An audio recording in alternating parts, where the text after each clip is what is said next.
What up, y'all? It's your boy Denim Jeans back at it again with another video. I missed the last couple of days because my fiance came up to hang out with me at school. Haven't seen her in a month, so I took the weekend to hang out with her, spend time with her because I haven't been able to do that often. So I apologize for being gone for the past couple of days. Not that anyone watches these videos, but you know, if you happen to slide through and see that I said, "Oh, we gonna do videos daily," and I haven't, there's my excuse. Take it or leave it. But today's video, we're gonna be talking about my predictions for the winners of the major NBA awards: Coach of the Year, MVP, Rookie of the Year, Defensive Player of the Year, and Sixth Man of the Year. We're gonna start, just jump right into it with Sixth Man of the Year, and I think it's a clear-cut front runner for this award with Dennis Schroeder, man. With Russell Westbrook was out, Dennis Schroeder stepped up into the starting role, and the Thunder didn't really lose a step. He was scoring the ball incredibly, and then when Russell Wilson got back, he was still scoring the ball incredibly well for the team, facilitating the offense with the help of Paul George, of course. But things could have gone south really quickly for the Thunder when Russell Westbrook got hurt, but Dennis Schroeder stepped in and they didn't lose a beat, not a single beat. He's been averaging good points, good assists, and brought good energy off the bench with the bench rotation. And you can also throw Domantas Sabonis in there as an option. You know, Bogdanovich, Lou Will's always in the conversation. But I don't think anyone has been able to step in and have as big an impact on the team's success as Dennis Schroeder did for the Thunder this year. So he's my nomination for Sixth Man of the Year. Coach of the Year. It's got to be Nick Nurse. Because the Warriors are first in the West, but that's normal. You could say the Thunder coach. You could say the Bucks coach, but I don't necessarily know if it's as impressive. I think Mike Budenholzer for the Bucks is extremely good coach, and has helped the Bucks to become the number one seed in the East. But also all the other teams in the East have gotten better because LeBron has left. So you don't have to deal with LeBron anymore. Everyone's going to seem better. So I think that the winner for Coach of the Year is going to be whoever ends up as the number one seed in the East. So either Mike Budenholzer or Nick Nurse, one of those two coaches, will end up as Coach of the Year, just because they brought the team from being 4-5 seed. I guess the Raptors were a 1 seed last year, but they're a better 1 seed now with the addition of Kawhi Leonard. And then, the Bucks from a 4 or 5 seed to the 1 seed. So I think it's probably going to go to Mike Budenholzer. I was thinking Nick Nurse, thinking Mike Budenholzer. It's really a toss-up. It could be any one of those two because both teams are doing incredibly well under their leadership. But it's a toss-up. You can't forget about Mike Malone either. For the Nuggets, they've been playing better than expected this year. They're a top 3 seed in the West right now, behind the Warriors. I don't know if they're the 2 or 3 seed right now behind the Thunder or not, but it's a toss-up between all those teams. But I would say that it's probably going to go to the coach in the East, who's the number 1 seed. So either Mike Budenholzer or Nick Nurse. Next, we just did Sixth Man of the Year and Coach of the Year. So now Rookie of the Year. Luka Doncic.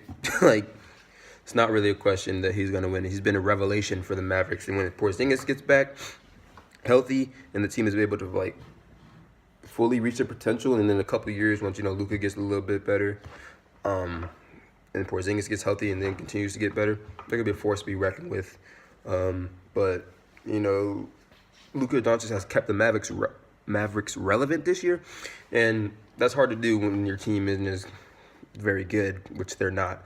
So other people to mention, just pretty much just him or Trae Young. But since the Mavericks are doing so much better than the Hawks, it's going to be Luka. If you argue with that, you don't know what the fuck you're talking about, to be perfectly honest with you. The next award we're going to talk about today is, we talked about Rookie of the Year,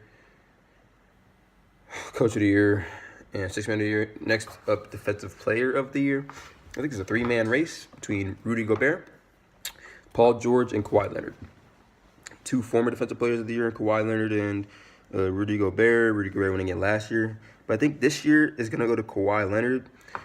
He didn't play last year. He's come back this year and hasn't missed a step from his 2016 season when he was playing incredibly well.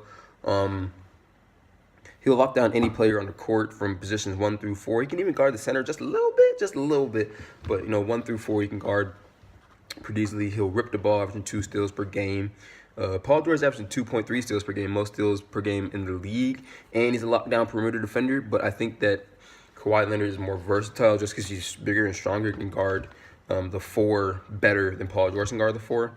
Rudy Gobert is always in the conversation. He's a rim protector. You can't score around the rim against him very well, if at all. He makes people take jump shots, and when the Jazz are on the floor, they're one of the better defenses in the league. When the Jazz are on the floor. When Rudy Gobert is on the floor for the Jazz, they're one of the better defenses in the league.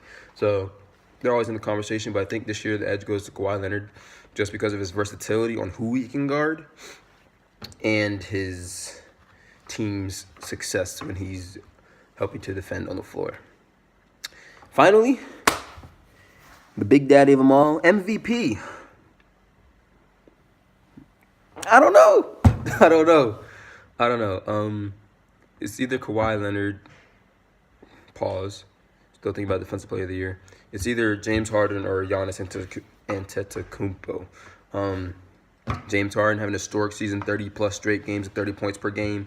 But Giannis' stats are freaking insane, averaging 27 points, like 12 rebounds, 6 assists. He's leading his team in every statistical category. And they're the best team in the East. Like, dang near the best team in the league. They might be the best team in the league. Hold on, let me pull up the NBA standings. The Bucks are 43-14, and the Warriors are 41-16. So yeah, they have the best record in the entire league, and he's leading that team in every major statistical category: points, blocks, rebounds, steals, and assists. He's the most valuable player in the league because he's the best player on the best team in the league record-wise, and he's leading them in all 5 major categories. You can't have a player more valuable than that. Obviously, James Harden kept the Rockets afloat when Chris Paul went out, going on this incredible scoring streak, but I don't think that he's having the impact on the Rockets that Giannis is having on the Bucks. So Giannis is my pick for MVP. James Harden a close second. It could flip-flop in the last 20-some-odd games of the year. But as of now, as of today, I'm picking Giannis Antetokounmpo as my MVP. Let me know what you guys think down in the comment section below, whether or not you agree or disagree with my interpretations or my picks for those major NBA awards. Follow my boy, I Am Captain Sam, down in the description below. I'll be back tomorrow for y'all. I promise this time. She's not here no more, so I got the time to make these videos. That's all I got for y'all. Peace.